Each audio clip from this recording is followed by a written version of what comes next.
Hola, bueno, estamos llegando a la parte final de esta segunda etapa, en la cual vamos a ver, como dice acá nosotros, nuestra lámina, generar código automáticamente, ¿ya? Sobre todo esto orientado a aplicaciones de gestión, aplicaciones de negocio, que tienen base de datos con muchas tablas, es algo que ayuda muchísimo, ¿ya? Entonces, vamos a ver cómo se realiza esto, ¿ya? Como recordar acá teníamos acá, recordamos, tenemos nuestro proyecto My Generation, ya habíamos generado la clase, los archivos para generar Store Procedure. Entonces ahora realizamos algo similar. ¿Cierto? Tengo mi carpeta clases base, voy a agregar un template, pero en esta oportunidad voy acá a el nodo que dice doodats. Nuevamente lo mismo. Eh, las clases base que son tiene el nombre de custom, las generadas, o coloquémosle las bases, ya, base. El nombre ahí no tiene mucha relevancia, importante irse acá. Bueno, acá le dice clase abstracta, ya, abstracto o base, vamos a dejarlo de esa manera, ya, pero lo importante es generar, perdón, es marcar esta plantilla, la MS SQL Tables echar clase abstracta, ¿ya? De forma similar a como lo hicimos con los dos procedures, presionamos el Record Template Input, esperamos un instante a que nos aparezca la pantalla o la ventana con la selección de acá. Ya hay un poquito diferente. Lo primero vamos a marcar nuestra ruta. Ya nuestra ruta la teníamos, si mal no recuerdo, estábamos acá en las generales. Le vamos a colocar este base ya para mantener la base, y la otra que está abajo, ahí vamos a ver, vamos a quedarnos acá con la de base. Marcamos la ruta, dejamos esto un rato, marcamos aquí la ruta donde va a generarse el código. Aquí ya empiezan los namespace, que son las estructuras de organización lógica que tienen los proyectos en .NET. Acá no nos vamos a complicar y el namespace le vamos a poner pago de cuotas. ¿Ya? Puede ser cualquier nombre, pero este es un nombre que debe tener todo este grupo de código, va a estar organizado dentro de este agrupador lógico, ¿sí? Que es pago cuotas. Más adelante vamos a ver en detalle esto qué significa en el proyecto, ya cómo se configura en el proyecto de Visual Studio, ya en la tercera etapa. Acá, similar al otro, vamos a marcar las cuatro tablas y vamos a dejar marcados estos checks. Ya aquí hay una que dice que antepone, ¿no es cierto?, un guión bajo a estas clases, que son las clases que uno pues no modifica después ya manualmente, siempre que uno necesite intervenir, modificar esto se produce porque a veces cambiamos la estructura de nuestras tablas, agregamos columnas, cambiamos nombres o el nombre de una columna, le cambiamos el tipo de dato. Cualquier cambio en la base de datos a nivel de estructura se realiza primero en la base de datos y posteriormente nuevamente generamos el código a partir de esta plantilla, ¿ya? Podemos después ya en la tercera etapa vamos a ver algunos casos donde recurramos a esto para volver a regenerar y adecuar nuestro código según la última versión que tenemos en nuestra estructura de base de datos. Damos esto, pago cuotas, le damos OK, grabamos nuestro proyecto, tener cualquier cambio y vamos inmediatamente a generarlo. Generemos acá, vamos a esperar unos segundos a que MyGeneration haga su trabajo. Vamos a ir cambiándonos al directorio donde vamos a ver las clases. Justo nos cambiamos y vemos que aparecieron los archivos de código. ¿Ya? Cada uno tiene diferentes tamaños porque algunas tablas tienen más columnas que otras. Pero veamos a ver solo uno, ¿ya? Para poder avanzar después con el siguiente. Vemos acá la tabla persona, lo vamos a editar en Notepad para que nos abra Visual Studio. Acá tenemos, ¿no?, una serie de comentarios. Por ahora nos vamos a ver este. Lo que nos interesa acá es que tenemos acá el namespace que dimos, que es la estructura, el agrupador lógico de esto, que es pago cuotas. Vemos que es una clase que parte con el guión bajo, persona, y desciende del SQL Client Entity, que es una clase que está en un framework de acceso de base de datos de SQL Server de .NET. Desciende de esta. Y más acá abajo, vamos a agrandar acá la estructura. Aquí hay una indentación que parece que hay que corregirla, pero acá lo importante es que tenemos la tabla con algunas definiciones de su estructura.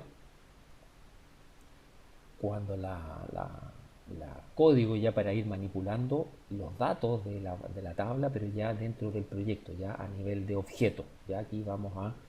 Todo esto está usando objetos. Pero acá hay algo interesante. Por ejemplo, el método que carga todos los registros de esta tabla, utiliza un diccionario, pero vemos que acá utiliza, ¿no es cierto?, un código de una clase base, pero que está accediendo a través del store procedure que habíamos generado anteriormente. ¿Ya? Este código se apoya en el store procedure por hacerlo más, para que sea más rápido, más eficiente, más seguro. En el acceso a la base de datos se apoya en este y ya me está generando con ese código en forma automática. Lo mismo el que carga por llave primaria o por el identificador primario de cada tabla, también muy similar. Después acá tenemos las opciones de parámetro que utiliza cada store procedure. Todo este código, ¿no es cierto?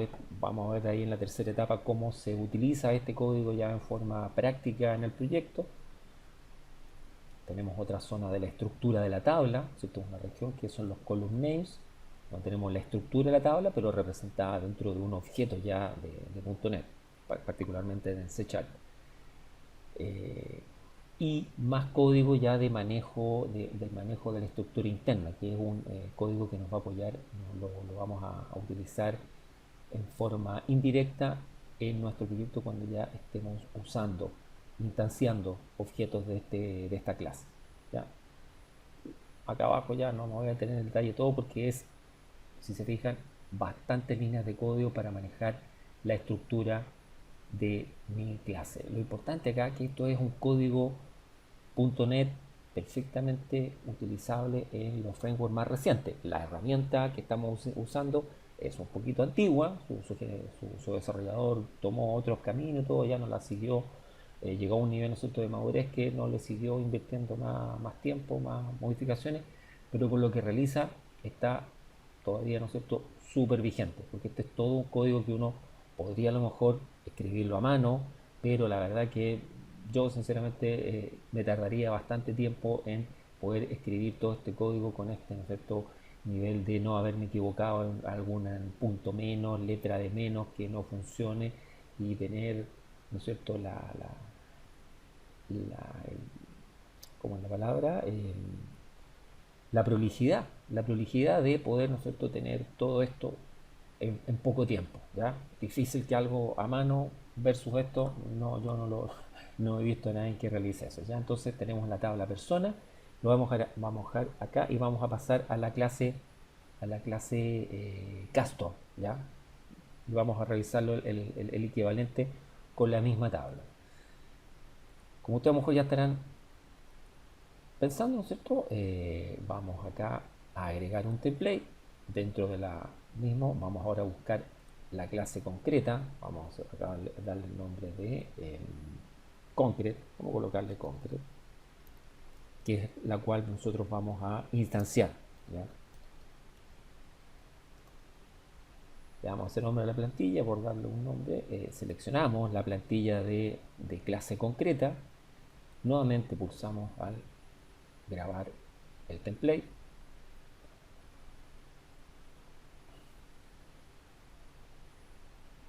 Ahora aparece con otro color la ventana, ¿cierto? Por tanto, acá tenemos que ir ahora a cambiarnos a la carpeta donde vamos a dejar esto. Tenemos la base, le vamos a dar el nombre que dejamos, concrete. Vamos acá.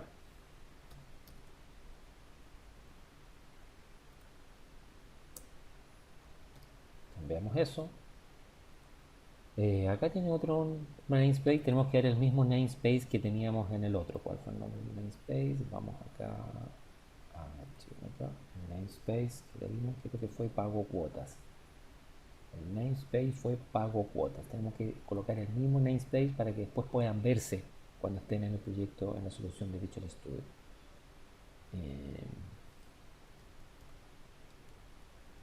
Pago cuotas y el data access name también lo vamos a dejar como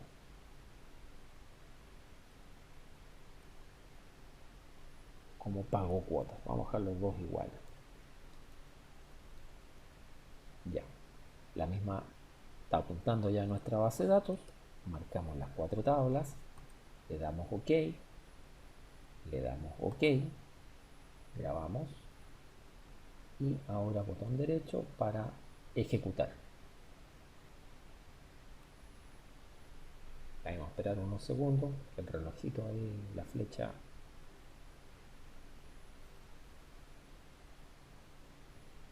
Ya, aquí se agregó, están generados en la otra ruta. Vamos a verificarlo. Perfecto, acá están las 4 clases ya concretas, ya las que vamos a nosotros instanciar. Revisemos la clase del archivo persona. El archivo persona lo editamos y vemos nosotros que fue generado con qué versión, el autor que hizo esta plantilla. Ya, y acá ya tenemos el namespace pago cuotas. Fíjense acá que mi clase concreta persona desciende de mi clase abstracta o mi ¿cuánto era el nombre que le habíamos dado? Mi clase base, la clase base, que es guión bajo persona, es decir, todo el código, los métodos que tenemos para cargar collada de primaria, cargar todo, acceder a la base de datos, que es el trabajo que realiza esta clase. Nosotros estamos heredando todo acá, por lo tanto aquí ya tenemos todo disponible. Acá esto tiene algunos métodos para poder hacer búsqueda, los vamos a ver ahí ya en la etapa 3. Acá opciones para configurar el string de conexión cuando cada clase necesite acceder, y vean que acá están por lo menos los métodos base, que es cargar todo, el cual se está apoyando en el método cargar todo de mi clase base. Fíjense que parte nosotros acá con load, el load all es una variable, pero aquí se está apoyando en el método load all de la clase guión bajo persona. Lo vamos a ver eso con más claridad cuando lo veamos en Visual Studio. El cargar los valores por valor de columna. Acá hay un filtro, que también vamos a ver código cómo se va a utilizar ya después estos métodos. Ya hay algunas cosas que acá ya nos van a permitir escribir, en el fondo utilizar esto ya con código que está funcionando, que va a acceder a la base de datos y nos va a empezar a recuperar los valores, y vamos a tener además encapsulado todo el acceso a base de datos en un proyecto aparte, no en el código de los formularios, ya sean aplicaciones Windows o aplicaciones web. Va a ser un proyecto de acceso a datos independiente del cliente de front-end que estemos usando en nuestra solución. Ya, acá hay otro método, convierte a una lista, etcétera. Y acá ya hay un ejemplo acá de cuando un método ya personal, por lo menos acá sugieren una ayuda. Ya, entonces quedamos hasta acá, pues acá ya vimos, ¿no es cierto?, nuestro objetivo, que era configurar MyGeneration, generar el código source procedure, que lo tenemos en la base de datos, y poder generar el código base que vamos a usar ya en nuestra solución, que es lo que vamos a abordar en la tercera etapa de este mini proyecto. Así que ya, pues nos estamos viendo en la siguiente etapa. Muchas gracias, chao.